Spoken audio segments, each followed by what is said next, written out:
अस्सलामुअलैकुम and welcome to the breakfast show. मैं हूँ आयशा अब्रार। एक नए दिन के साथ आपको करते हैं खुशामदीद।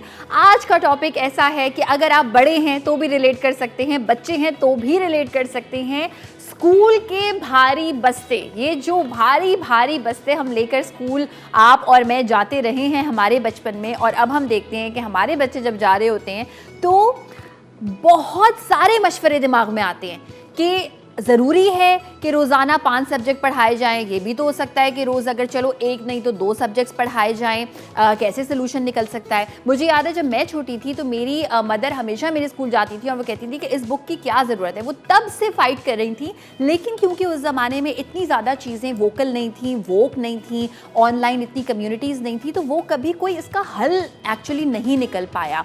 अब हम देखते हैं आजकल के ज़माने में ऐसी ऑर्गेनाइजेशंस हैं, ऐसी बॉडीज़ हैं जो इस बारे में काम करती हैं, जिनके आज हमारे साथ मेंबर्स मौजूद होंगे। आज हमारे साथ जो मेंबर्स मौजूद होंगे वो ASPA से उनका ताल्लुक़ है, और बेसिकली ये तमाम माएँ जितनी भी ये मेंबर्स हैं ये कोशिश कर रही हैं कि स्कूल्स को बताया जाए, इस बारे में उनको लिटरेसी प्रोवाइड की जाए कि जो स्कूल के बस्ते हैं बेसिकली वो हल्के भी हो सकते हैं। अच्छा, अब बात ये आती है कि भाई स्कूल के बस्ते हल्के क्यों होने चाहिए, इस बारे में हम बात करेंगे। पहले मैं शो की पूरी थीम बता देती हूँ और फिर मैं कुछ रिसर्च आपके साथ शेयर करना चाहती हूँ भारी बस्तों से मुतालिक। हमारा जो सेगमेंट है खाने में क्या है, उसमें जैसे कि आपको पता है कि आज थर्सडे है और आज गेस्ट शेफ आते हैं।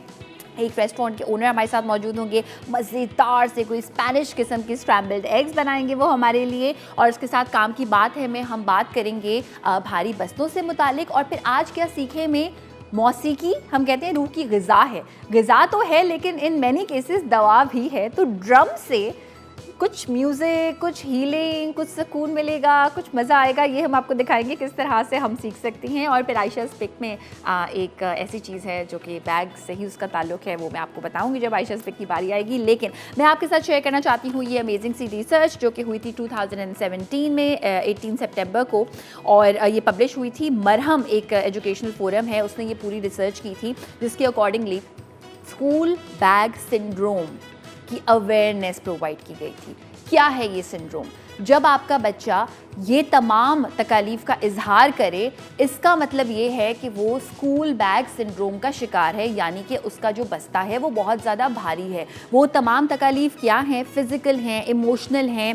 उसमें सर दर्द बहुत ज़्यादा बताया जाना, रिपोर्ट होना कि सर में बहुत ज़्यादा दर्द हो रहा है। इसके अलावा जो है वो प्रेशर बिहाइंड आइज़, बच्चे कहते हैं ना कि आंखें भारी भारी हो रही हैं, फिर हम फ़ौरन उनको लेके जाते हैं कि शायद आई साइड वीक हो गई है। इन मैनी केसेस हो भी जाती है, अगर नहीं भी हुई वो भी एक रीज़न हो सकती है।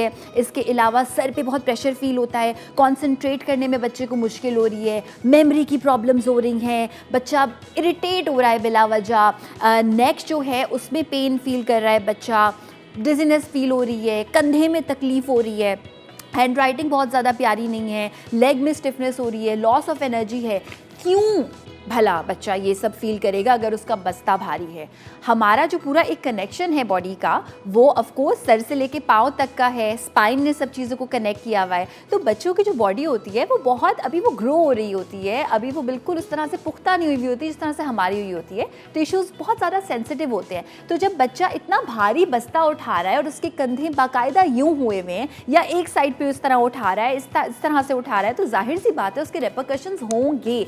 मैं एक बात क्लियर करना चाहती हूँ, वो ये कि एक माँ बाप के दिमाग में एक मिसकंसेप्शन होता है कि जितना भारी बस्ता है उतना ही अच्छा ये स्कूल है जिसमें बच्चा जा रहा है, या वो उतनी ही तालीम हासिल कर रहा है। मैं आपके साथ एक और रिसर्च शेयर करना चाहती हूँ कि जितने भी टॉपर्स होते हैं ना स्कूल में, एक बहुत अच्छा स्कूल है शफात के नाम से, वहाँ पर बेसिकली एक रिसर्च हुई। जो टॉपर बच्चे हैं उनसे पूछा गया कि आप कैसे टॉप कर लेते हैं, आपको भी वही सब्जेक्ट्स पढ़ाए जाते हैं जो बाकी बच्चों को पढ़ाए जाते हैं? उन्होंने कहा हम एक टिप फॉलो करते हैं। वो टिप ये है कि जब क्लास में हम कुछ समझ रहे होते हैं तो हम उसको लिखते तक नहीं है, उसको सिर्फ देखते हैं और समझते हैं।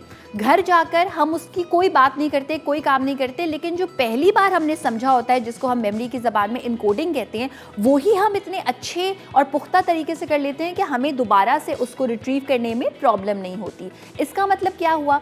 इसका मतलब ये हुआ कि बहुत सारे ममालिक में होमवर्क नहीं दिया जाता। चलिए वो तो एक बहुत दूर की बात है, अगर हम अभी वहाँ वो चीज़ अचीव नहीं कर सकते, तो एटलीस्ट ये चीज़ अचीव कर सकते हैं कि चलिए बच्चे को होमवर्क अगर मिल भी रहा है, घर आता है, खाना खाता है, ट्यूशन पढ़ता है, काय हिसाब से पढ़ता है, पूरी लंबी जो है वो एक लिस्ट होती है। लेकिन अगर सिर्फ इतना कर दिया जाए कि स्कूल्स में जो कबर्ड्स होते हैं हर बच्चे के लिए बना दिया जाए, और बहुत सारे स्कूल्स में ऑलरेडी है, अगर उसका इस्तेमाल करना शुरू कर दिया जाए तो चीज़ें आसान हो सकती हैं। बच्चा अगर 6 कॉपीज़ लेके जा रहा है, 6 बुक्स लेके जा रहा है, तो ऐसा भी हो सकता है कि वो बुक्स चलें अपने पास रीडिंग के लिए रख ले, कॉपी वहाँ रख दे, या किसी दिन कॉपी में कुछ लिखना है तो कॉपीज़ अपने पास रख ले।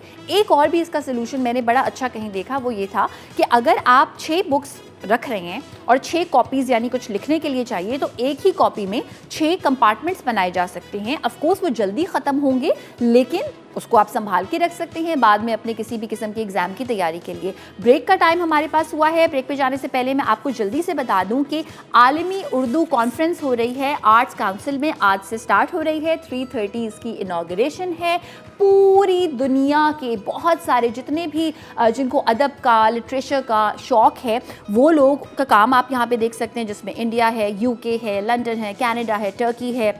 संडे तक ये रहेगी। तो अगर आपको शौक़ है इस तरह के रिसर्च पेपर्स पढ़ने का, थीसिस पढ़ने का, क्रिएटिविटी देखने का, इस तरह के पोएट से अगर ना मिल पाए तो उनका काम देखने का, तो अगर आप कराची में है, आर्ट्स काउंसिल आज से 3:30 से आप जा सकते हैं संडे तक, एंड ऑफ कोर्स आप बहुत ज़्यादा एंजॉय करेंगे। ब्रेक पे जा रहे हैं। ब्रेक से वापस आने के बाद खाने में क्या है हम पूछने वाले हैं हमारे गेस्ट से, तो जल्दी से ब्रेक से वापस आ जाइए।